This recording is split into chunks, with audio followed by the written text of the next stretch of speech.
Watching paint dry, a very fun pastime for the whole family. But have you ever been curious about how the spectator sport came to be? Well, according to Wikipedia, which cites the website wordhistories.net, the English idiom watching paint dry came from Geoffrey Warren of the Los Angeles Times, who stated in a review of the 1955 noir drama film The Shrike that, quote, sitting in attendance at the Horseshoe Stage Theater presentation of Joseph Cram's The Shrike is as exciting as watching paint dry, but for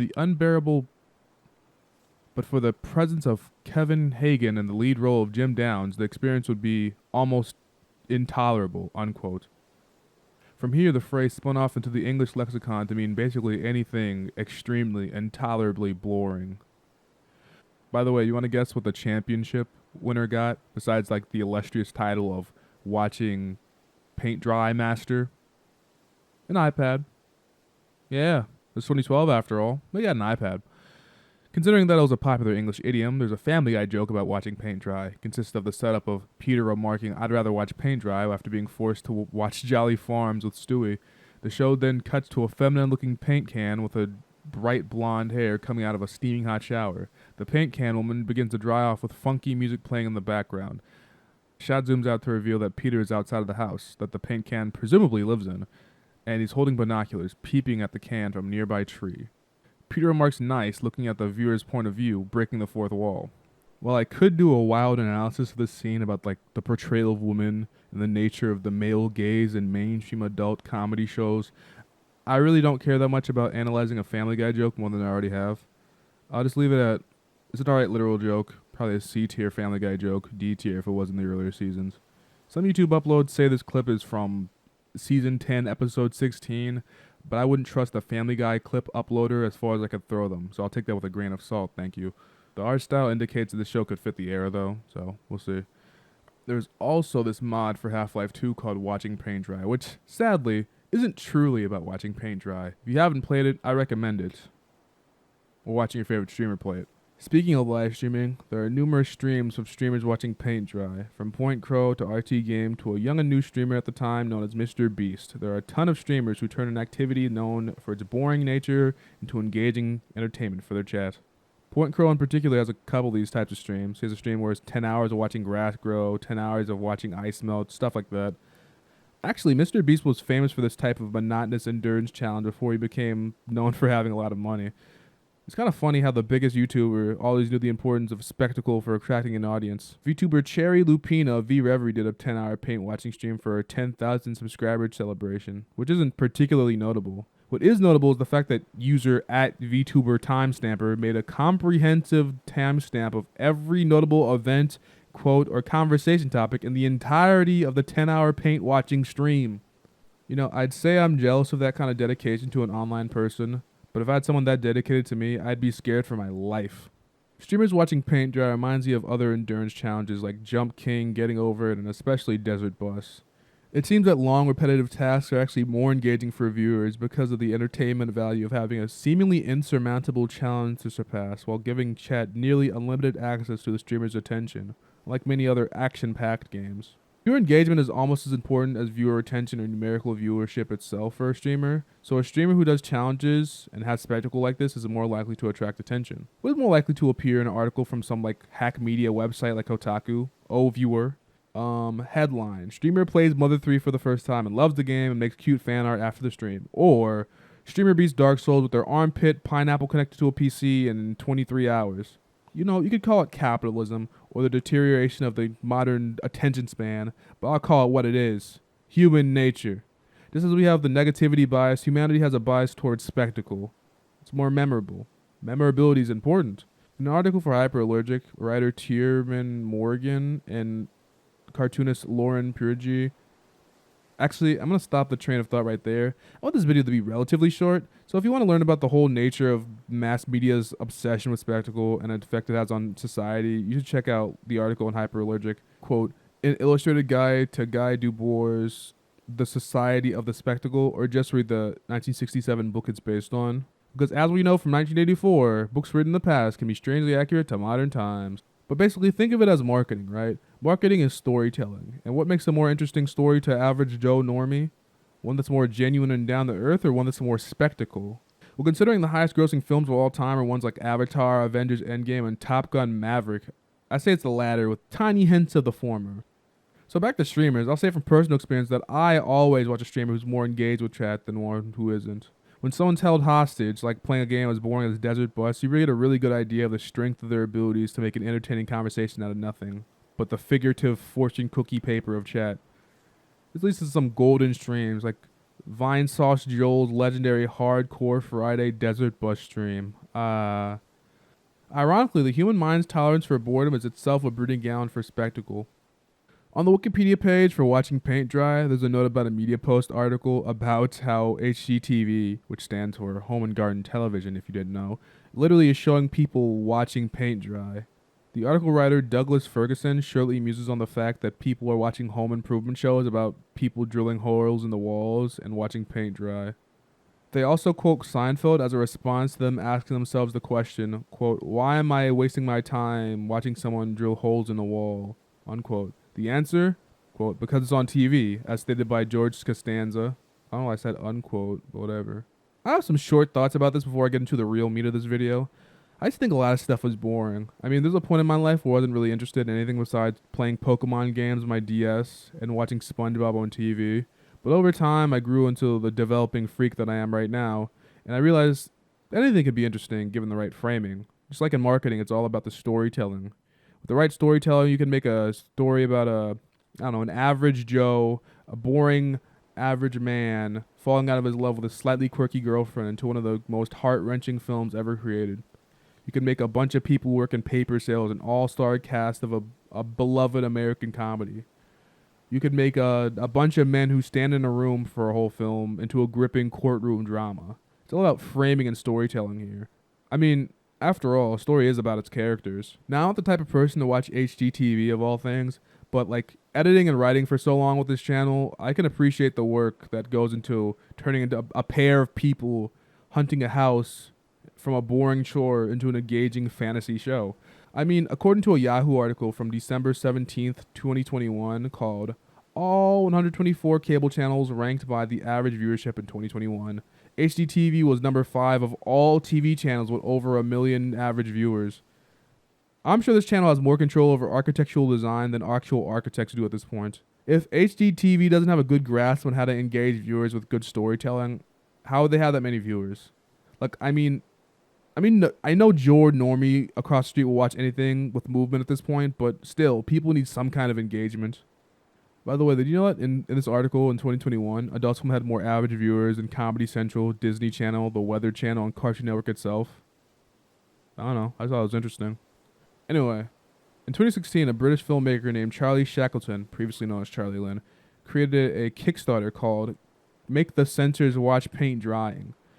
The result of this was a submission of a 10-hour and 7-minute film consisting of a single shot of paint drying to the British Form of Classification, or BBFC.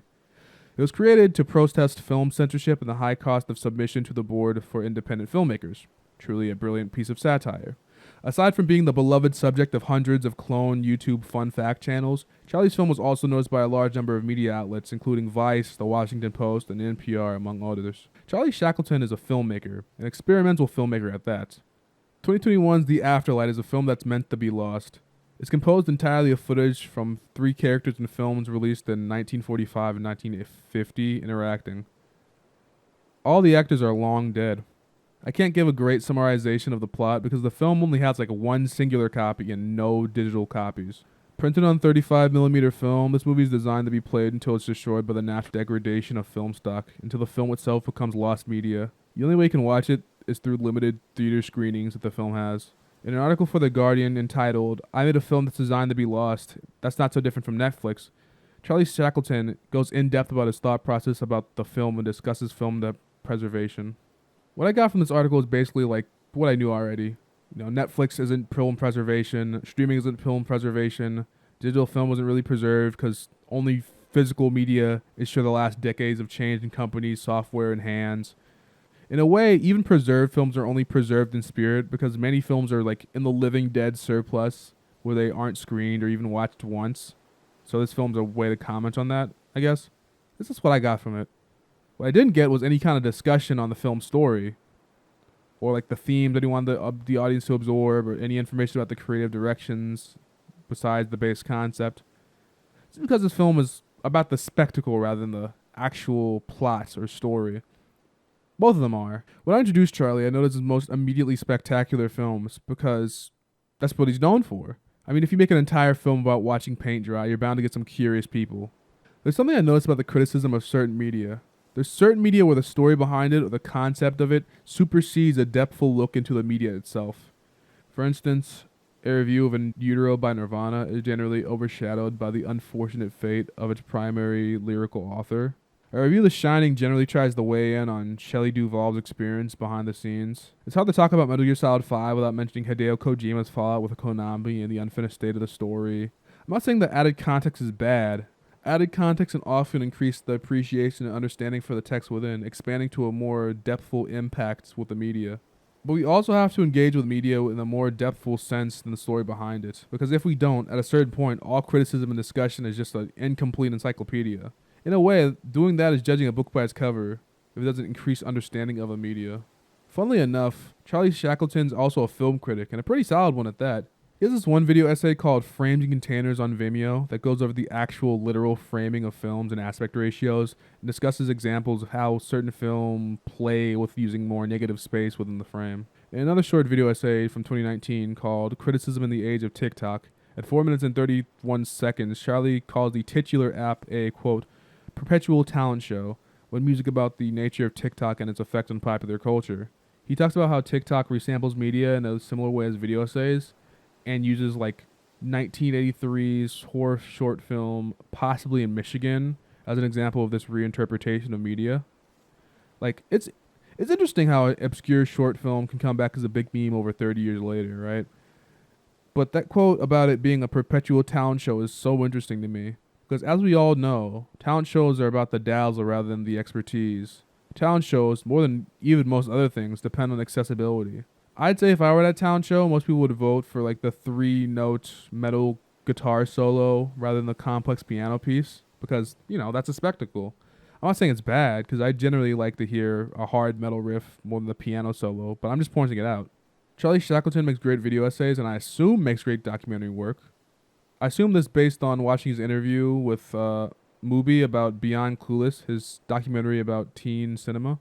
I know that paint drying makes for exciting headlines, ironically enough, but imagine putting your hours and studying hundreds of films and creating a script to the absolute best of your ability and editing each film meticulously to craft the perfect narrative. And it gets overshadowed by a film that took like literally only its runtime to make. That's the truth that every creative has to grapple with at some point. More effort does not mean more critical financial success, and it definitely doesn't mean more attention. It only means you put more effort into it. Something made in 5 hours or 5 years can have different or the same levels of what could be considered success. A funny thing I see online is an artist saying, I didn't expect this doodle to go big. You know why it got big? You don't know why? Accessibility. Either that or comedy. Either that or and that. You want to know why a 10-hour and 7-minute film about watching paint dry, literally watching paint dry, gets more attention than Charlie's video essays and documentaries? Because trolling the BBFC by making a long film is funnier and easier to understand. People be interested in the challenge of sitting through a film about literally watching paint dry. Yeah, it's strange how a unique storyline can make someone watch something drastically longer. Strange how a unique storyline can make someone watch something extremely long. You know, the way I frame this argument, you could assume that I dislike the way spectacle is done in society. Like you'd think I think the media cycle is some kind of jingling keys or something. But it's more complex than that. Like, it's difficult to quantify how much big red clickbait circles and golden arches influence our attention habits. But I can say that if you don't talk, you won't be heard. Like, I know of so many artists and entertainers who are of low and modest size for no other reason that they don't have any stories that are marketable. To stick out from the crowd, you inherently have to do something unique or extravagant. But maybe in the age of extravagance, doing something subtle is now the move. I think that the internet will always reward unique ideas, but I think that packaging them under a giant sign that says, look at me, isn't as rewarding as it used to be. I remember in some vague time in between like 2015 and 2018, where clickbait was allegedly recommended everywhere on YouTube, but we don't remember the massive amount of garbage clickbait channels. We remember the channels that we liked. As Jimmy Smith said in a song called Jimmy Smith Rap that was sampled on Pound Cake by Drake, only real music is gonna last. That applies to any art form. Sure, something like Jurassic Park Dominion will have made more money in the box office in the year of 2022 because it has a bigger marketing budget. But something like Everything Everywhere All at Once will always have a place in the cultural zeitgeist because it's a more genuine film that connects with audience deeper, you know? But also, in turn, Everything Everywhere All at Once will also have more attention than a film like Ice Merchants, which is a beautifully animated Portuguese short film that I have never heard of before I went to Letterboxd to get an example of a high-quality obscure film. Because Everything Everywhere All at Once, for all the artistic merit that it has, is probably more marketable and immediately accessible than Ice Merchants. Oh, by the way, go watch Ice Merchants. It's on YouTube and it's visually incredible. Anyway, I had a lot of points, and I'll admit, I made the script in like 4 hours or something, so let me just explain this in no uncertain terms. Basically, you should use spectacle to your advantage as an artist and an internet person to have an interesting story with your art so it sticks out from the crowd. But you should also have some with enough like depth underneath the spectacle so you can have a career. Just like the streamers I mentioned before, you can't carry a live stream on an idea alone. You have to like have the training and skills to keep the audience that you have. At the end of the day, marketing is just storytelling, and you need to make sure that that story is a good one. Basically, become unique, but don't typecast yourself, I guess. I don't know. Also, I mentioned that anything could be interesting with the right framing. Hopefully I made that point with like the video vaguely about watching paint dry.